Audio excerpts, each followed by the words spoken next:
Fala pessoal, estamos chegando com mais um Rotas da Bola, o episódio de hoje falando muita coisa sobre futebol internacional, podcast de futebol internacional de O Tempo Esportes. Eu sou o Pedro Abílio e hoje nós vamos tratar assuntos como a Liga dos Campeões da Europa, que já tem os primeiros classificados para as quartas de final, vamos passar também pela Liga Europa, né, os primeiros jogos de oitavas, além de citarmos a situação da seleção brasileira, com muitas novidades, o que é que vai ser dessa nova seleção convocada pelo Ramon Menezes para o amistoso contra Marrocos. E vamos falar no Rotas da Bola também sobre Neymar e o Paris Saint-Germain, futuro do craque que está lesionado mais uma vez. Fred Jota está aqui comigo, editor do Tempo Esportes. Abraço para você, Fred, tudo bem? Tudo bem, Preto. Abraço e... Que situação do Neymar? Vamos começar por ele? Vamos começar pelo Neymar. Neymar passa por mais uma cirurgia, tornozelo machucado outra vez, perde o final da temporada 2022-2023 com o Paris Saint-Germain eliminado das oitavas de final na Liga dos Campeões da Europa.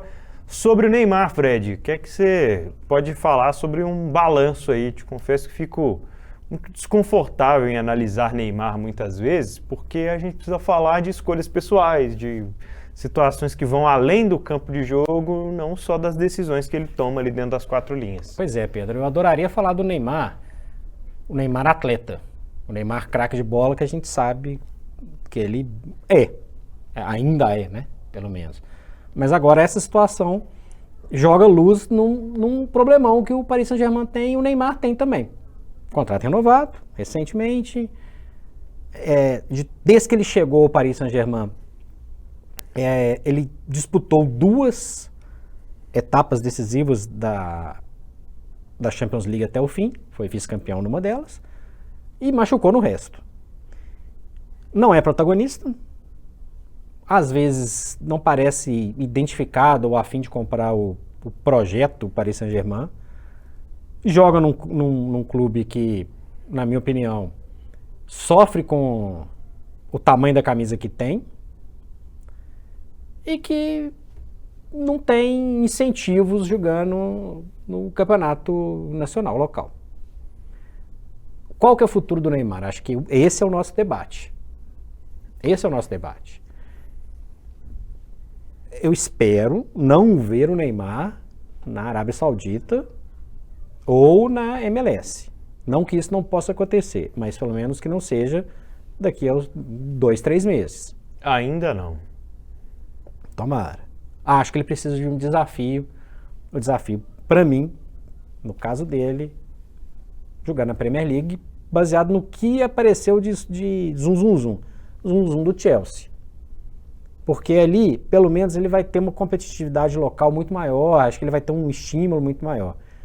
E, de repente, sei lá, seria o principal jogador do Chelsea? Enfim, teria que superar a desconfiança também do público inglês de maneira geral, que criou uma relação, entre aspas, com ele desde a Olimpíada de 2012 em Londres, com diving, com os saltos do Neymar, simulações. Fato é que ele chegou numa encruzilhada. Responde para mim, ele é o protagonista do Paris Saint-Germain? Não. O segundo protagonista? Também não. Terceiro? O terceiro ele é. Então, beleza.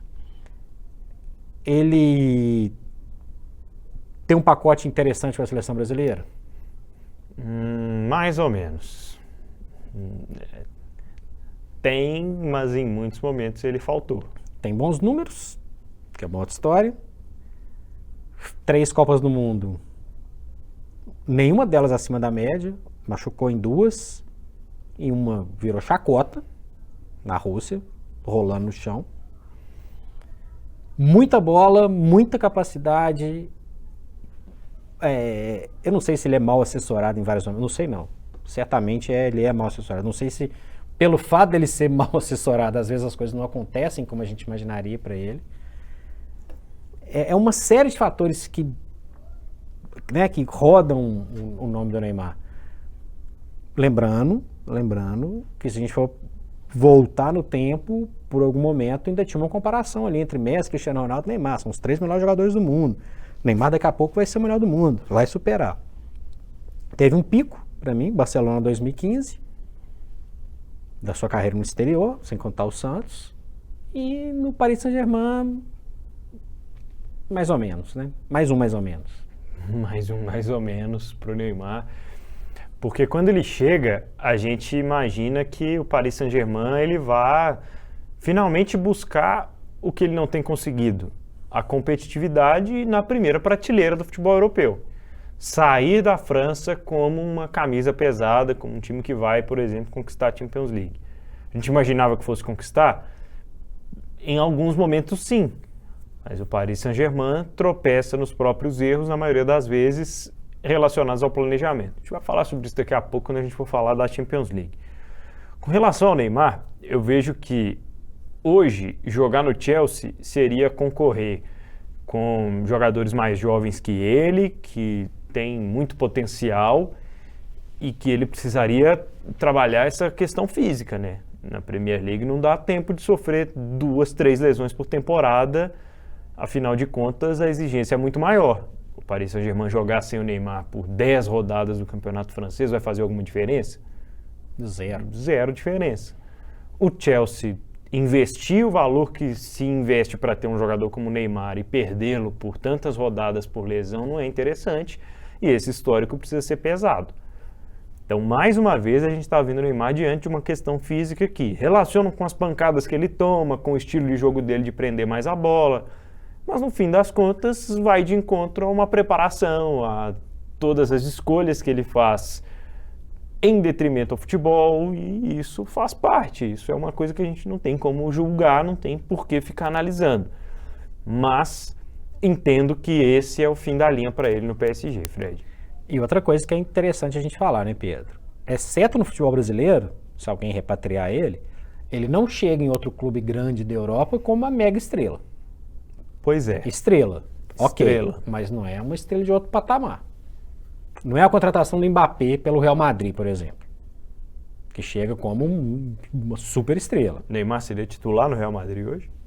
Nesse Real Madrid, não. Não faz sentido, né? O Ancelotti vai pensar, pô... Ele vai ser titular, mas vai ser na direita, lá disputando posição com o Valverde. Pois é, tá me complicando. Tem bola? Tem, muita bola. Mas assim, agora, nesse momento aqui, não, agora não, espera um pouquinho. O Mbappé é outra história. Né? Até o Messi, com 35 anos, chega como uma mega estrela em algum lugar. O Neymar, hoje, não. E é uma pena ver o tanto de potencial que a gente esperava fazer. A gente está aqui discutindo um balanço como esse. Poderia estar na convocação da seleção brasileira, nós vamos falar daqui a pouquinho, orientando, sendo exemplo para um monte de jogadores novos, mas sem Champions League, sem seleção, mais um tempo de recuperação. O balanço dele, Pedro, infelizmente mesmo, é negativo. E acho que ele tem que pensar em outro cenário, mesmo. Muito bem. Neymar do Paris Saint-Germain, o tradicional clube francês que não consegue ser o tradicional clube europeu. Tem muita tradição, é um clube que tem um histórico muito grande, mas o caneco não tem. E a Liga dos Campeões tem sido um peso para o Paris Saint-Germain. A gente entra nesse assunto para falar dos classificados, já às quartas de final, na primeira leva, né, dos confrontos de oitavas da Champions League. E o PSG perde na Alemanha, perde na França, inclusive sem muito esboço de reação. Eu acho que no momento mais decisivo do jogo, da volta, quando o Bayern de Munique se estabelece, começa a jogar bem em casa, inflama a sua torcida, e ali acho que o jogo poderia ter acabado muito antes dos 90 minutos, porque essa classificação já estava determinada, Fred. E essas coisas todas que você falou vale para 2022, 2021, talvez 2020 não, que foi a final, inclusive, Bayern e Paris Saint-Germain, foi quando o Paris Saint-Germain chegou mais perto, e eu acho que por outros fatores. A atmosfera desses estádios, estádio de Dubai, estádio do Manchester United, do Santiago Bernabéu, Camp Nou, em vários outros lugares onde que o Paris Saint-Germain já jogou, para começar, não consegue repetir isso no local. Não que a torcida não vá, não enche e tal. As noites europeias são tradicionalíssimas, são importantíssimas, São histórias que são construídas com tradição, com grandes viradas. A gente não consegue ver uma grande virada do Paris Saint-Germain. A gente vê o Paris Saint-Germain tomando grandes viradas. O Manchester United caquético e fragmentado e remendado, eliminando lá, depois de perder na Inglaterra e eliminando lá na França. A última temporada o Real Madrid. Qual que é a diferença do peso dessas camisas? É enorme, Pedro. É enorme. O Bayern é 1000 vezes maior do que o Paris Saint-Germain. O Paris Saint-Germain pode vir a ser? Pode, mas primeiro vai ter que contar com a simpatia de muita gente, porque acho que a questão não é criticar o investimento que é feito, talvez a forma como ele é feito. Exatamente. Descaracteriza, causa muitas vezes um confronto contra a própria torcida, que é muito grande, é incisiva, é uma torcida que em muitos momentos pressiona, mas o Paris Saint-Germain se perde nesse caminho. Vou contar a história que eu li recentemente sobre o futebol de Paris, né, que tinha uma outra força à época, de 60, 70, que era o Racing, né? Para quem não sabe, a França, Paris, tinha um Racing, inclusive com as mesmas cores, né? O azul clarinho e o branco do Racing da Argentina, o Racing de Paris, que era o rival do PSG. E eu li um torcedor falando sobre o Paris Saint-Germain, né? Que hoje era uma equipe, o Racing hoje é um time de 4ª divisão, que disputa a volta, está pleiteando, né? O retorno à 3ª divisão.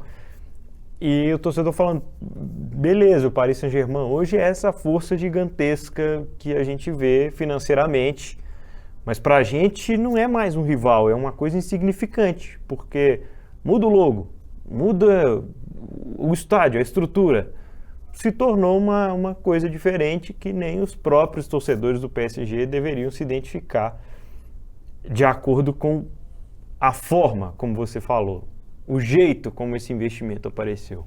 Todos esses que eu citei aqui, Bayern de Munique, Real Madrid e Manchester United, a construção deles em grandes clubes tradicionais foi feita de um outro jeito.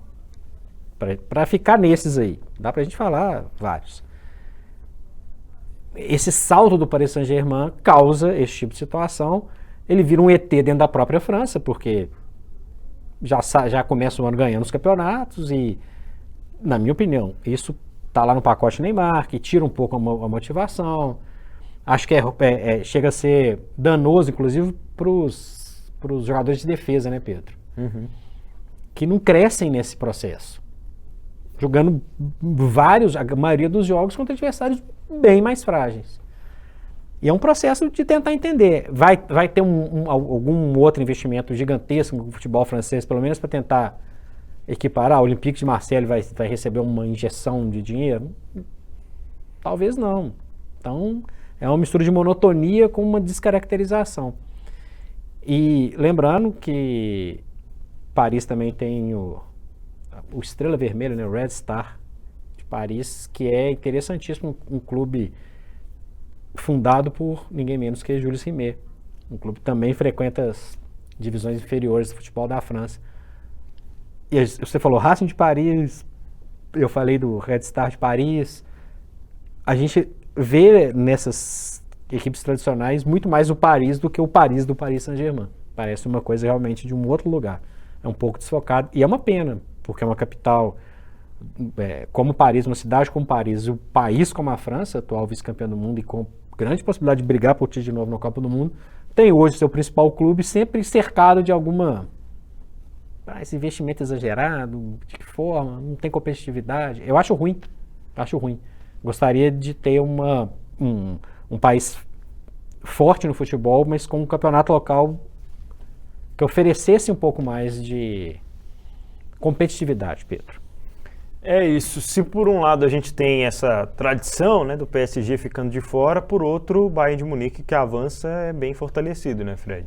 Estável, seguro, acostumado com decisões, fora do foco que muitas vezes é dado à Premier League e La Liga. Tá fazendo o papel dele lá. Nessa temporada até é um papel até mais tranquilo, menos avassalador do que em outras temporadas na Bundesliga. Não ganhou o campeonato igual o Paris Saint-Germain já começou ganhando, mas foi exposto a algum tipo de dificuldade em alguns momentos da temporada. Mas tem uma equipe muito mais coesa e ajustada do que o Paris Saint-Germain, além do peso da camisa e tal. Como ele não tem a obrigação de ganhar a Bundesliga, porque se ganhar ou não ganhar não vai fazer diferença nenhuma, o olho bate lá na orelhuda. E aí é bom tomar cuidado. E o Sport Clube de Lisboa e Benfica? O Benfica se classifica sobre o Bruges, da Bélgica, e dependendo de uma generosidade dos deuses do futebol no sorteio, pode ser um semifinalista de Champions aí, Fred. Pode. Joga com leveza, um estilo de jogo ofensivo interessante, dedinhos holandeses aí na transição de bola, na mudança de posição, gosto muito. Jogadores em bom momento, Gonçalo, David Neres, tinha o Enzo Fernandes, que ajudou nesse processo, atropelou o Bruges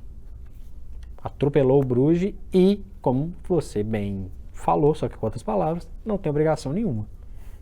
O Bayern tem. Não vai falar que ele é a obrigação que o Paris Saint-Germain tem, aquela obsessão. O Bayern tem. O Benfica, cara, chegar na semifinal é lindo. Se for mais longe ainda, você tá maluco. E tem torcida. Então, a atmosfera que às vezes falta no Paris Saint-Germain, tem no Benfica.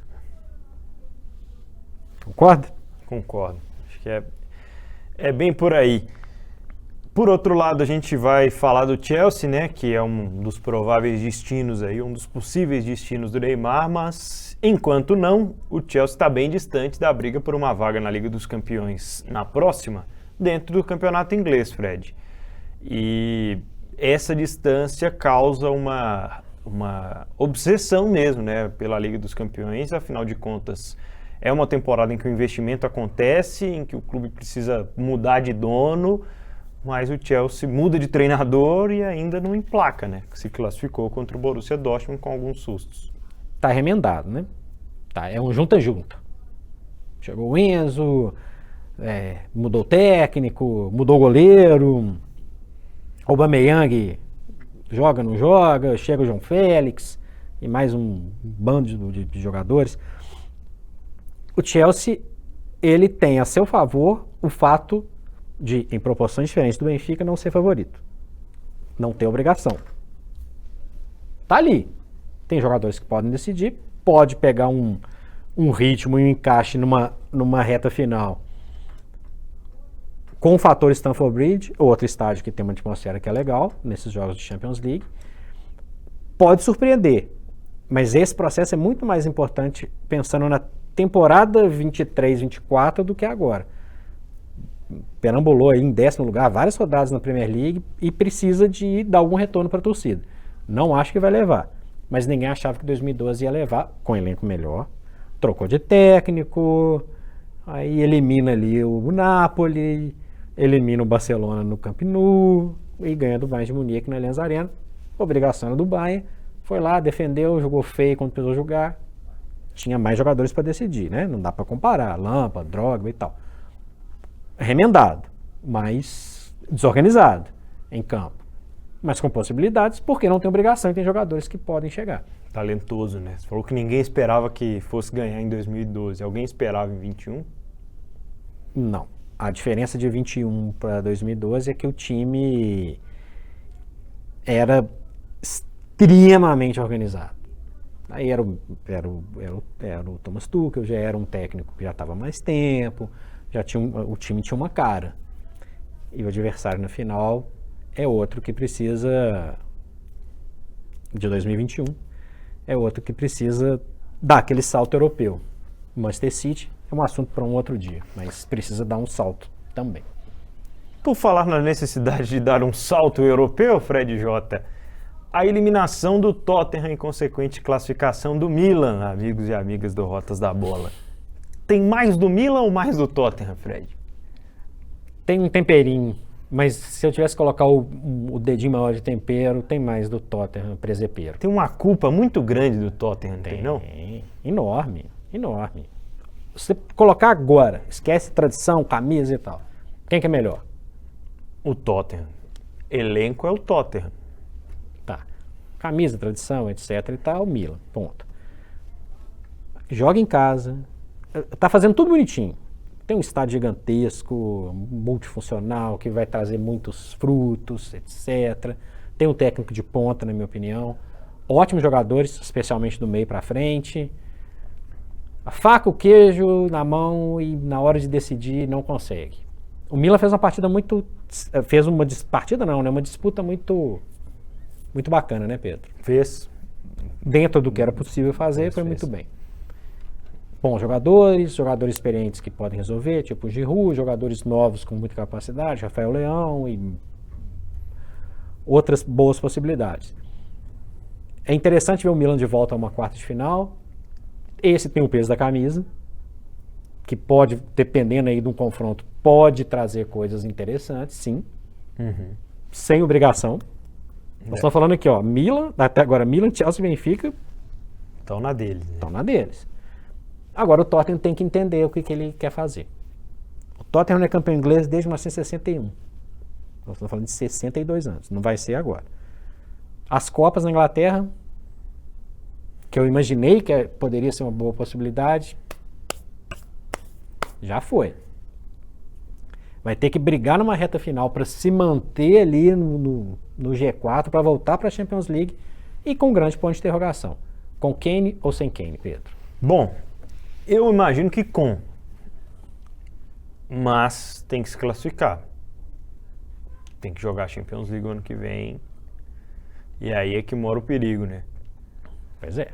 Porque o Harry Kane hoje ele tem a dificuldade, diferente da temporada passada, por exemplo, do mercado, né? Acho que o mercado ainda deseja, mas hoje o destino seria outro, o salário seria outro, diferente, uma situação diferente.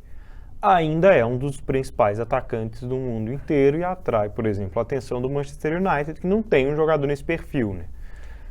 Eu acho que ele tem que ver o que ele quer para a carreira dele. Pela idade dele, ou ele vai ser o jogador histórico do Tottenham, beleza, opção dele. Acho até legal quando acontecem essas coisas. Uma transferência interna do cara que é o capitão da seleção da Inglaterra. Isso cria aquele ranço, aquele ódio, aquele mal-estar que causou em jogadores que não eram ingleses, mas que fizeram caminhos semelhantes. Van Persie para o Manchester United. Holandês, grande história na Inglaterra, mas ficou, entre aspas, manchado. Acho que quando o Adebayor sai para o City também, né? Também, com um padrão mais baixo, né? Mas... Sim, acho que pela identificação que a torcida do Arsenal tinha com ele, né? Pela forma como tudo acontece também. Isso internamente sempre causa um ranço. Alex Sanches, né? Outra coisa. Cria aquela animosidade que... Será que ele está disposto a esse tipo de animosidade? Não sei. Não sei. É diferente do que me vem à cabeça, pensando em ingleses, Rooney, Everton, Manchester United. O Everton é uma joia do futebol inglês, mas o patamar é um pouco diferente. Já era um pouco diferente no momento.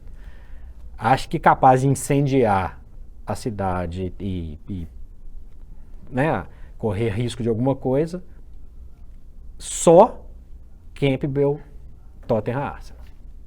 É verdade. Que é mais um cara ligado ao Tottenham, que não conseguiu ganhar nada e foi ser campeão no Arsenal. É que quando você pega o Rooney, ele era um jogador jovem de um clube modesto, de um clube que não tinha dos maiores investimentos da liga. Então era natural, era um movimento mais natural que ele fosse para uma cidades equipe... eu falo Everton e Manchester United porque são cidades vizinhas, sim, com rivalidade, né? Não deixa de ter um peso aí. Não é o Campbell que mudou de rua, né? Esse aí, enfim. Enfim, esta Champions League então com Chelsea, Milan, Benfica e PSG, aliás, Chelsea, Milan, Benfica e Bayern, né, entre os times que estão aí classificados à próxima fase da Champions. O único que a gente discordou no palpitômetro foi esse Milan e Tottenham. Ponto para você. Eu até imaginava, né, que o Tottenham fosse dar trabalho, não seria nenhuma surpresa a classificação, mas vi o Milan um pouco melhor preparado em termos táticos e psicológicos e tudo que envolve a Champions League para além só do jogo, né? E na Liga Europa, Fred, United, Roma, Juventus e Sevilha saíram na frente nos seus confrontos. O Arsenal busca um empate em Portugal contra o Sporting num jogo bem complicado e tem o foco dividido, né? Porque se a gente for colocar na balança, o Arsenal quer muito mais ser campeão do campeonato inglês do que da Liga Europa em si. Uma passada geral aí sobre a Liga Europa.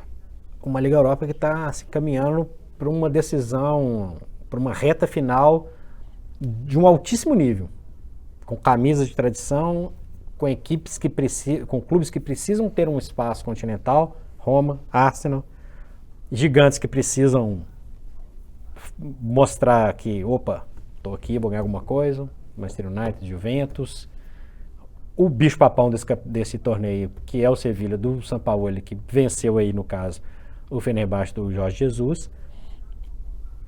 É uma competição que atrai um olhar diferente dos últimos anos, o que é uma função interessante para a Liga Europa. E tem pesos diferentes para cada um. Para a Roma é fazer uma estátua para o Mourinho lá dentro do Coliseu. Para o Sevilha é mais uma taça. Para o Manchester United um torneio importante, não o mais importante, mas é um torneio importante no momento de transição. Juventus perdeu o protagonismo na Itália. Ganha uma taça continental, legal, até porque não tem nada garantido no G4 para a Juventus. Verdade.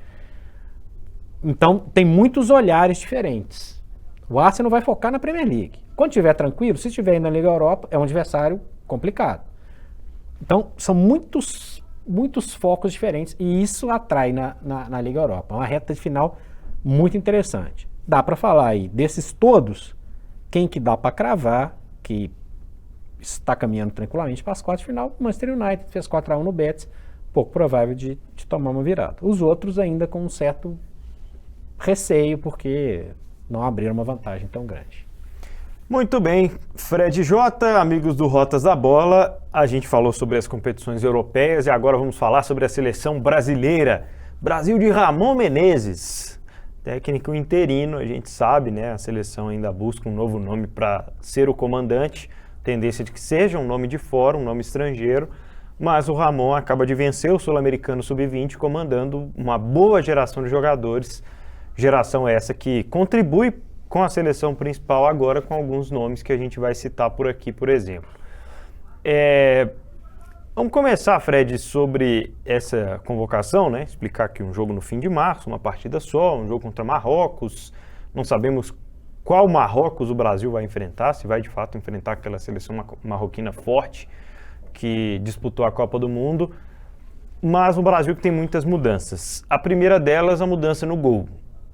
Aqui parece para você essa ausência do Alisson, Fred? Normal, uma temporada abaixo, muito abaixo, por sinal, nós já falamos sobre isso. Ele vem de um período de uma Copa do Mundo ok, não foi culpado por eliminação nem nada, mas também não foi aquele goleiro que a gente viu salvar o Liverpool várias vezes. No Liverpool, inclusive, muitos erros na temporada. E acho normal num processo de transição. Acabou a Copa, outros nomes surgirem, normal. Eu acho que o Alisson volta a jogar na seleção, tá?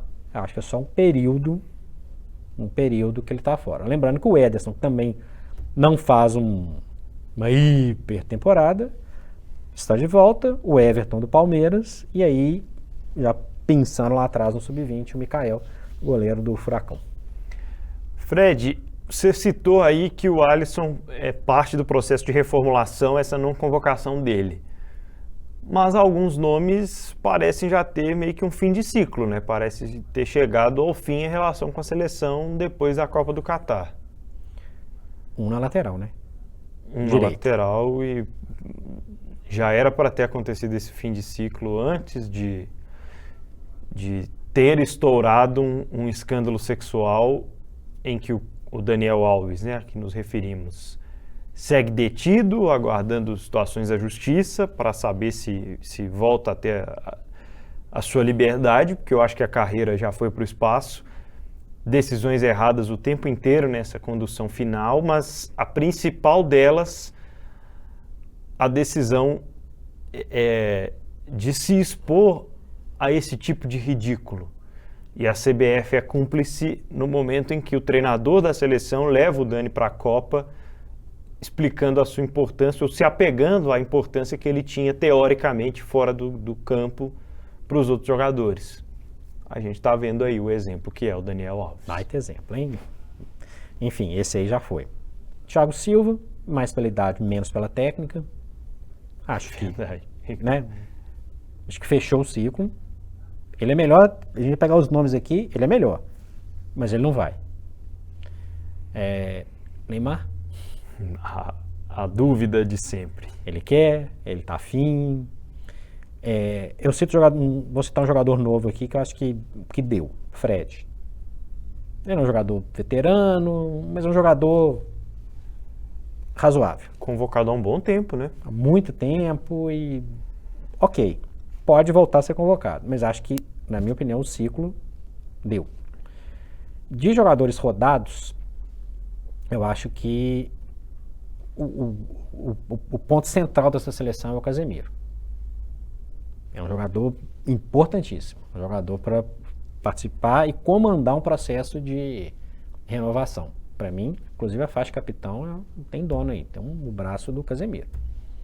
Para mim, esse jogador é fundamental. Então, tem um processo de mudanças que é normal pós-Copa. Vai ter resultado ruim, vai ter críticas, mas eu acho que está precisando de dar mexer em alguma coisa. Eu imaginei num processo de renovação aqui que eu não queria ver esse nome aqui, Alex Telles. Já é rodado, mal na Inglaterra, vai para o Sevilha, mas ok, não é um bom jogador, ok. Nada demais. E tem o Renan Lodge aí que pode crescer, ainda não é o que a gente imaginava que seria. Dos jogadores mais rodados, né? O Paquetá, para mim, precisa se explicar. Para mim, é um jogador muito normal para ser um cara igual foi titular na Copa do Mundo. E algumas confirmações que a gente precisa de ter, né? Richarlison. Isso é uma boa. Né? Porque uns a gente já sabe que o Vinícius Júnior é uma coisa, o Richarlison é outra. O Rodrigo tá nesse pacote aí do Richarlison, do Antony. A lamentar, eu gostaria de ver aí o Gabriel Martinelli, que para mim é um baita jogador. Fica fora de uma convocação de uma forma meio que inexplicável, né? Acho que não tem muita explicação. Acho que até nos jogos em que ele entrou no Qatar, ele foi bem. É um jogador importante para o Arsenal, numa das melhores temporadas do Arsenal no passado recente. Fred, entre as novidades aí, quem é que você acha que pode surpreender? Eu gostaria de ver, pelo menos por alguns minutos em campo, o Arthur, né? O lateral direito do América, que estou apostando que vai dividir muito essa condição de titular no próprio América ao longo da temporada. No ano passado já fez alguns jogos, né? Acho que é um jogador com muito potencial e numa posição que é muito carente. Ele pode se aproveitar dessa carência na posição. Lembra, o outro lateral direito é o Emerson Royal, que deve ser o titular na partida e tudo, mas o Arthur é um garoto com muito potencial. Quem que eu gostaria de ver? Que eu apostaria muito? Andrei Santos. Foi pro Chelsea, mas não foi, né? Voltou pro Vasco, vai jogar a Série A agora.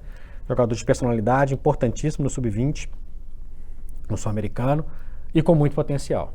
Eles têm pinta de liderança, aparece bem o ataque, e queria muito ver alguns minutos, pelo menos, do Vitor Roque.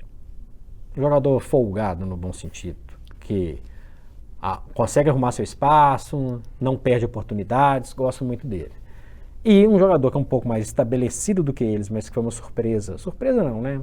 A gente sabia que um dia aconteceu o João Gomes, ex-Flamengo, jogador do Wolverhampton, que pode também cavar um espaço. Tem muito espaço, né? A seleção não tem A seleção brasileira não tem um 11 definitivo, né, Pedro? A seleção brasileira não tem nenhum treinador. Ah, é verdade. Quem dirá vários titulares. Pode chegar um camarada aí no mês que vem e falar, ó, não quero ninguém desses caras aqui. É verdade, é verdade. Se for quem que a gente está pensando, o Casemiro vai ser titular e capitão também. Provavelmente o capitão, Carlo Ancelotti, técnico do Real Madrid, é o nome mais próximo, digamos assim, o nome que as pessoas falam com maior proximidade em relação à seleção brasileira. Tema para outro Rotas da Bola, tema para a gente analisar bastante aqui ainda. A gente volta na próxima semana com o Rotas da Bola em áudio no seu agregador de podcast preferido ou em vídeo no youtube.com/otempo. Acompanhe as notícias do futebol internacional e também o Rotas lá em otempo.com.br/esportes. Não é isso, Fred? Exatamente, Pedro. Contamos com vocês. Curta o nosso vídeo, comente, cornete, dê sugestões. Estamos aqui para ouvir vocês também. Abraço, Fred. Abraço. Abraço, pessoal.